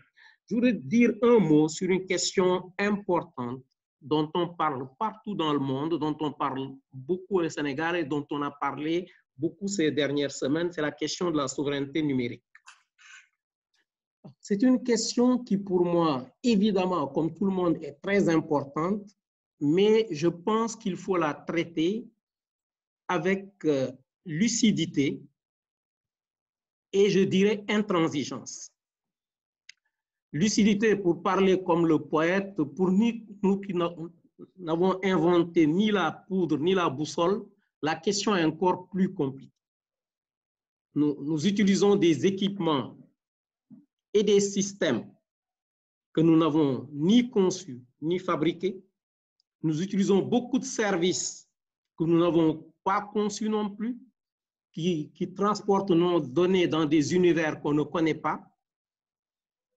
Cela nous donne plus de, je dirais, plus d'exigences sur nous-mêmes, sur la façon de concevoir notre souveraineté numérique, qui est forcément une souveraineté limitée. Mais c'est parce qu'elle est limitée que nous devons être absolument intransigeants sur tout ce que nous pouvons gérer nous-mêmes, sur tout ce sur quoi nous avons la main, sur la façon dont nous concevons nos projets, sur la façon dont nous les gérons en étant inclusifs, sur la façon dont nous parlons de nos infrastructures, sur la façon dont nous montrons nos infrastructures. Il y a plein de questions qui se posent autour de ça et sur lesquelles je pense qu'il est important qu'on échange tous dans le secteur et que ça ne soit pas, que la souveraineté numérique ne soit pas un slogan de plus. Qu'on dise souveraineté, souveraineté en sautillant. Ce n'est pas le sujet et qu'on en fasse un slogan creux.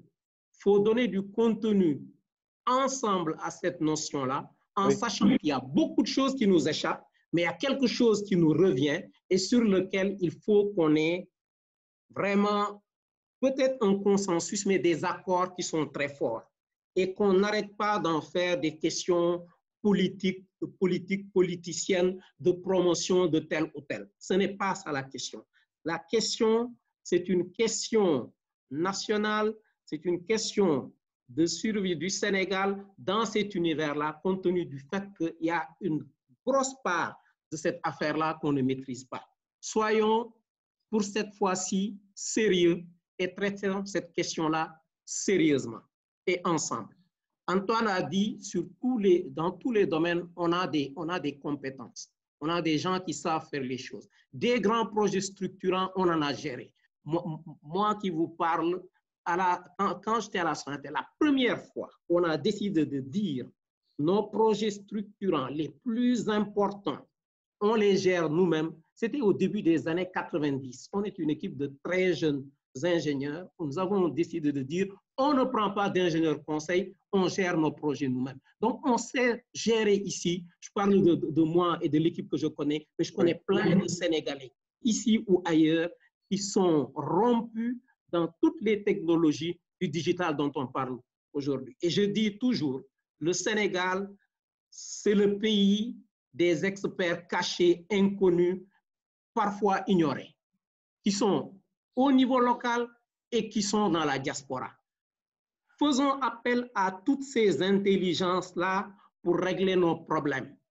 Ça ne se réglera pas autour de petites équipes. Ça ne se fera pas. On va se planter si on fonctionne comme ça. Travaillons ensemble, faisons appel à nos intelligences qui sont partout dans le monde, qui sont des intelligences sénégalaises, africaines ou autres, mais surtout sénégalaises et africaines, et qui ont de l'expertise dans tous ces domaines-là. Arrêtons de s'amuser. Moi, je suis, alors, Ousmane, vous me connaissez maintenant, je dis les choses telles que je les sens. Tout à fait. Et vraiment, je n'use pas de la langue de bois pour la simple raison que ce qui m'intéresse aujourd'hui, c'est le Sénégal. Et si je rejoins de nouveau Optique, après en avoir été membre fondateur et vice-président en 2003, c'est pour faire ma part. C'est juste ça qui m'intéresse. Et si je dois m'indigner, je m'indignerai. Voilà, Ousmane, ce que je voulais dire à ce stade-là. Merci, merci Samba. Alors, président Antoine Ngom, très rapidement, on répond à Samba. Après, on donne la parole. Oui, en fait, je voulais vraiment me réjouir d'avoir quelqu'un comme Samba Sen qui revient à nouveau donc, dans Optique, qui a été là donc, à la création de l'organisation, qui a beaucoup fait pour l'organisation, mais qui a surtout une expertise extraordinaire. Donc, vraiment, on va tout faire pour exploiter Samba Sen au maximum. En tout cas, si je peux le dire ainsi. Et c'est quelqu'un qui vraiment est toujours à la tâche sur tout type de dossier. Et je crois que là-dessus, comme je le disais, il préside une commission qui est liée à l'innovation, technologie et standards. Mais bien entendu, c'est quelqu'un de transversal qui pourra travailler sur plusieurs sujets. Mais je suis persuadé que, comme lui et d'autres du bureau, tu pourras les inviter pour approfondir un certain nombre de sujets. Et je sais que ce n'est pas quelqu'un qui a la langue de bois aussi, et donc qui dira les choses telles qu'il les sent, et c'est ce qu'on attend. Donc, vraiment, en tout cas, très, très content et ravi d'avoir quelqu'un comme Samba et qui démontre vraiment la richesse de l'expertise du numérique au Sénégal. Et vraiment, il faudrait voir l'ensemble des membres d'Optique pour voir voilà, toute l'expertise qui est rassemblée au sein de cette organisation. Avec plaisir, président Antoine Ngom. D'autant plus que j'ai la liste du nouveau bureau dans mon compte. Donc, ça fait le compte. Alors, après les Ngom et les CN, on va y aller très vite. On donne la parole à Hassan Diouf. Hassan, juste une minute, s'il vous plaît, parce qu'il nous faut après aborder le coronavirus rapidement et quoi d'autre, et le CPN. Hassan. Bonjour Ousmane, bonjour encore une fois, bonjour aux invités. Je pense qu'aujourd'hui, c'est encore un honneur de recevoir quelqu'un que l'écosystème du numérique connaît et reconnaît bien, M. Ngom. Nous le saluons et vraiment lui adressons nos respects par rapport à tout le travail qu'il est en train de faire par rapport au secteur du numérique. Je pense que ma question a été en tout cas abordée par certains de mes prédécesseurs. Je pense que c'était juste par rapport à l'organisation. Aujourd'hui, nous avons eu récemment le Conseil national du numérique. Avant le Conseil, je pense que le Conseil est le résultat, en tout cas l'issue d'une dynamique qui s'est posée par rapport, en tout cas, aux différents acteurs tels que les startups, les organisations telles qu'Optique, mais également les telcos, les incubateurs, etc., etc. Aujourd'hui, la question que j'avais, c'était aujourd'hui, est-ce que le Conseil national a aussi parvient-il à véritablement à jouer son rôle? Si oui, quelle est la coordination qui existe aujourd'hui entre ce Conseil national-là et les différents acteurs? Oui. Je pense que c'était principalement ça. Par rapport aussi à la nouvelle loi des 3P, aujourd'hui, c'est une question spécialement à M. Ngom qui a en tout cas fait une argumentation sur ça. Est-ce que justement les startups on me dira qu'il n'y a pas de petites start-up, mais les petites start-up bénéficient pleinement de cette loi, les lois, la loi des 3P. C'était les deux questions principalement. Je pense que M. Ngom les a abordées en partie avec les interventions de nos prédécesseurs. Merci Hassan Diouf. Alors, Président Antoine, c'est vrai, le CNN faisait partie des points qu'on devait aborder, mais si on peut peut-être prendre 1 minute par point, le CNN, l'impact du coronavirus sur les entreprises, mais on ne va pas s'attarder seulement sur l'impact, mais les mesures d'accompagnement prises par l'État et leur effectivité, et puis ce CPN qui arrive fin septembre 2021. Oui, ben, on va le faire de façon ramassée. Voilà, très rapidement. Voilà. Étant donné qu'on arrive à la fin, oui, c'est bien que Hassan soit venu sur ce sujet du Conseil national du numérique. Je dois dire que c'est quand même une déception, quand même. Je pense qu'on aurait vraiment aimé que le Conseil national du numérique, depuis qu'il existe, joue réellement son rôle. Et malheureusement, on va toujours trouver des raisons, mais ce CNN-là n'est pas vraiment opérationnel et ne fait pas encore ce pourquoi ça a été attendu. Si je veux utiliser en fait des termes qu'utilisent souvent les politiques, c'est en fait une institution en léthargie, si je peux me permettre. Ben oui, c'est une institution qui s'est réunie une seule fois, qui ne s'est pas réunie à nouveau depuis. Et je trouve que c'est vraiment plus que dommage parce que on s'est battu pendant plusieurs années, pendant des années et des années pour mettre en place cet instrument-là. Et tout le monde a applaudi vraiment quand ça a été mis en place. Et comme sur beaucoup de choses concernant quand même le secteur, bon, on élabore, mais la mise en œuvre est quand même assez poussive. Si on regarde, par exemple, la stratégie SN 2025, oui. Question de Muntega d'ailleurs, tout à l'heure. Depuis 2016, peut-être qu'on a fait au maximum, on n'atteint même pas 20% de réalisation de l'ensemble des actions qui étaient prévues au niveau de la stratégie SN 2025. Et ce n'est pas moi qui le dis, c'est en fait l'étude d'actualisation de la SN 2025 qui le dit. On n'atteint pas 20, on est en gros à 18% de réalisation. Donc, on a fait un document qui a été conçu de manière participative, inclusive, etc., avec tous les acteurs, mais la mise en œuvre pêche et le pilotage pêche.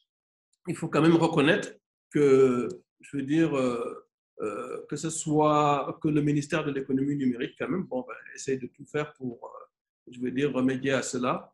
Et justement, les premiers comités de pilotage ont eu lieu, cette actualisation a eu lieu, et j'espère, je pense qu'avec le nouveau ministre, donc M. Yattara, que je salue, avec qui Optic a d'excellentes relations. M. Yattara nous a reçus dès sa nomination, une semaine même, moins d'une semaine avant, après, donc suivant sa date de nomination. Et nous avons donc convenu de cadres d'échanges réguliers et nous avons une excellente collaboration. Je le dis vraiment ici, oui. On a une très très bonne collaboration avec le ministère de l'économie numérique qui même est notre sponsor auprès des autres départements ministériels pour qu'ils nous reçoivent, nous présentent leurs projets numériques et qu'on puisse s'organiser en conséquence. Donc, je salue ici la bonne collaboration qu'on a avec notre ministère et on veut juste renforcer encore cette collaboration sur des grands projets numériques du Sénégal. Ça, c'est donc sur le Conseil national du numérique. Vraiment, il est temps qu'on se remette au travail, qu'on mette en place une gouvernance opérationnelle parce que tel que c'est aujourd'hui, je pense qu'il y a vraiment à revoir un peu la manière dont ça fonctionne. Oui, Ousmane? Oui, sachant évidemment qu'entre-temps, le poste de Premier ministre a été supprimé et que donc ça demande une certaine mise à jour sur la marche de de ce CNN, pour ne pas dire CNN, et faire allusion aux Oui, médias. oui. En fait, cette modification a été faite. Ah, excellent. Et donc, en fait, le président du CNN, c'est maintenant au niveau le secrétaire général donc, du gouvernement, oui. De la présidence. Oui, de la présidence. Voilà, le secrétaire général du président, donc, oui. qui est donc le président. Mais je pense que, bon, au niveau gouvernance, au niveau structure de pilotage, tout ça, je crois qu'il faut remettre les choses à plat pour avoir quelque chose de plus opérationnel. Donc alors, ça, c'est pour la question concernant le CIPEN, oui. Oui, le CIPEN les 23 et 24 septembre 2021. C'est quoi les innovations rapidement et on termine par le coronavirus? Alors, le CIPEN, donc, vous n'êtes pas sans savoir donc, que l'édition 2020 a été effectivement annulée, hein, reportée puis annulée oui. À cause donc justement de la pandémie de Covid-19. Et aujourd'hui, je pense qu'on n'a pas aussi de visibilité de la fin vraiment de cette pandémie qui puisse nous permettre de planifier encore sans risque une édition présentielle du CIPEN. Et d'un autre côté, je crois quand même que nous sommes des professionnels du numérique et pouvons organiser donc un CIPEN online. C'est ce qu'on va faire. Donc, on a prévu de faire un CIPEN 100% online les 23 et 24 septembre. Donc, ça c'est l'innovation principale, c'est que ce soit déjà. online. Mais on est très, très ambitieux dans le cadre de cette innovation, dans le cadre de ce CIPEN online, à la fois en termes de visiteurs, parce que justement, comme c'est en ligne, je pense qu'on peut, je veux dire, avoir l'ambition d'avoir beaucoup plus de participants que ce qu'on avait habituellement. On peut aussi avoir l'ambition de faire intervenir des experts ou des personnalités qu'on n'aurait peut-être jamais eues si on faisait du présentiel. Donc, oui, Ousmane, on a vraiment on a mis la barre très, très haut pour ce CIPEN online des 23 et 24 septembre. Et vraiment, toutes les activités qu'on avait dans un CIPEN présentiel, on a une plateforme qui va permettre de les mener, que ce soit les stands, que ce soit les rencontres B2B, que ce soit les conférences, etc. Toutes les activités qu'on avait avant, on va les avoir et on aura certainement un peu plus que par rapport à ce qu'on faisait habituellement. Donc, oui. Oui, en autant qu'Optic sera riche, hein, on l'espère parce qu'il n'y aura pas de billets d'avion, il n'y aura pas de restauration, entre autres, mais ça, on fera les comptes avec Optic. On fera les comptes après. On fera les comptes après. Mais c'est clair qu'un stand virtuel aussi ne nous rapportera pas autant qu'un stand physique, hein, Ousmane. Donc, l'un dans l'autre, bon, on va certainement s'y retrouver, mais ça va pas, c'est pas ça qui va faire vraiment la différence aux finances d'Optic. Alors, le dernier point, c'est sur le coronavirus. Voilà, c'est sur la pandémie. Alors, moi, la pandémie, j'ai l'habitude de dire, bon, ici au Sénégal, on a déjà fait une étude indépendante. Hein. Une étude indépendante a été menée. Hein. Donc, il suffit de regarder ce que dit cette étude indépendante qui a été faite dans le cadre du programme NTF4. Cette étude indépendante dit de façon générale que les entreprises du secteur ont été impactées par la pandémie dans leur business. La majorité des entreprises ont été impactées. C'est vrai, Ousmane, quand on s'appelle Zoom ou quand on s'appelle Amazon,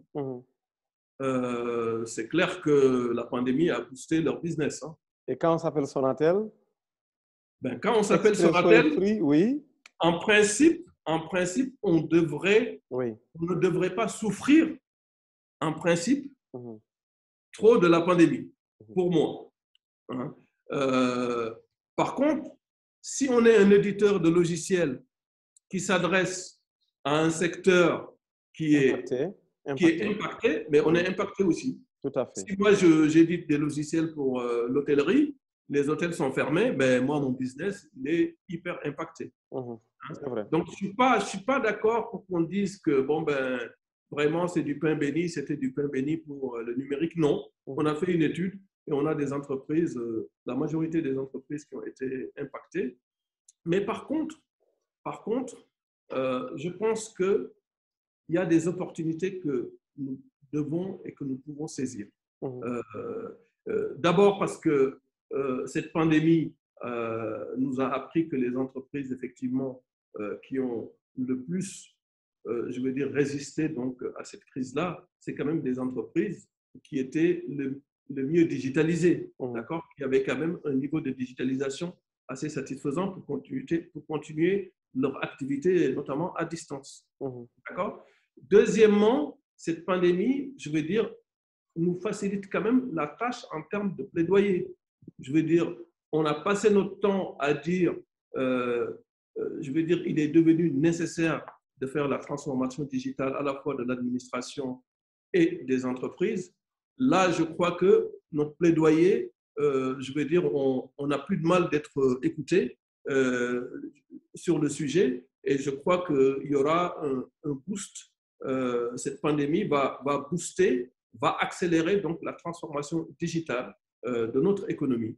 Et dans ce sens-là, c'est des opportunités qui sont à saisir et c'est justement là le grand enjeu de pouvoir saisir ces opportunités d'accélération en matière de transformation digitale. Donc, il y a des points négatifs parce qu'on a des entreprises qui ont été impactées, dont les mesures de résilience qu'on peut saluer n'ont pas pu bénéficier à toutes ces entreprises-là.